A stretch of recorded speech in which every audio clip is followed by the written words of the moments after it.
तो good evening everyone. तो अब पढ़ते हैं चैप्टर 5 है जो क्लास 9th का बायोलॉजी का पोर्शन है, फंडामेंटल यूनिट ऑफ लाइफ। इस चैप्टर को पढ़ने में काफ़ी समस्याएं होती हैं क्योंकि ये एक ऐसा चैप्टर जो काफ़ी बड़ा है और ये ह्यूमन का बेसिक चैप्टर है, क्योंकि सेल जो फंडामेंटल यूनिट ऑफ लाइफ है ना, ये हमारी सेल है। ठीक, तो सेल के बारे में पढ़ना है। सबसे पहले पढ़ना है हिस्ट्री ऑफ सेल और डिस्कवरी ऑफ सेल।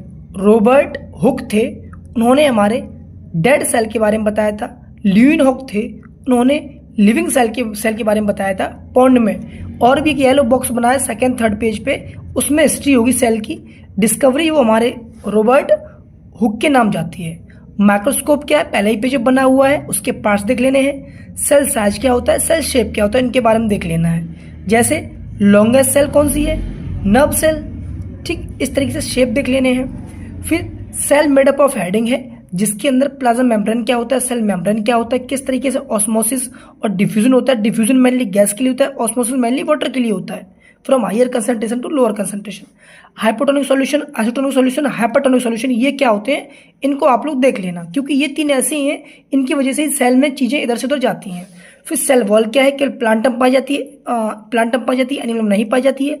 न्यूक्लियस किसी भी सेल का सेंट्रल पार्ट है, जिन्हें न्यूक्लियस के बेसिस पे सेल को 2 भागों में बांटा गया है, यूकार्योटिक प्रोकार्योटिक सेल। ये हमारा बैक्टीरिया एग्जांपल है, इसका ह्यूमन बीइंग है, यानी एनिमल्स है।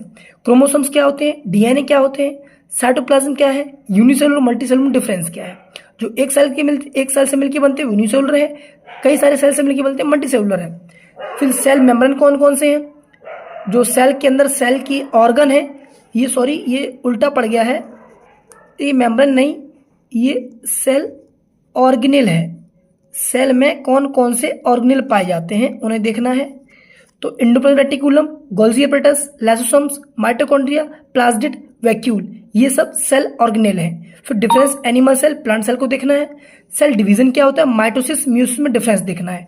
तो ये था हमारा चैप्टर 5 का माइंड मैप, जो आपके पेपर में हेल्प करेगा। ठीक, ये सेल है हमारी। ठीक, इसके ऊपर सेल मेम्ब्रेन होती है। क्या, सेल मेम्ब्रेन, बीच में जो लिक्विड भरा है वो साइटोप्लाज्म है, इसके सेंटर में न्यूक्लियस होगा। ठीक, और जिसके आस और जो ये है, इसके जो मटेरियल साइटोप्लाज्म है। ठीक, जो इसके अंदर भरा है ये, और इसके अंदर छोटे छोटे सेल ऑर्गेनेल होंगे। तो ये हमारा माइंड मैप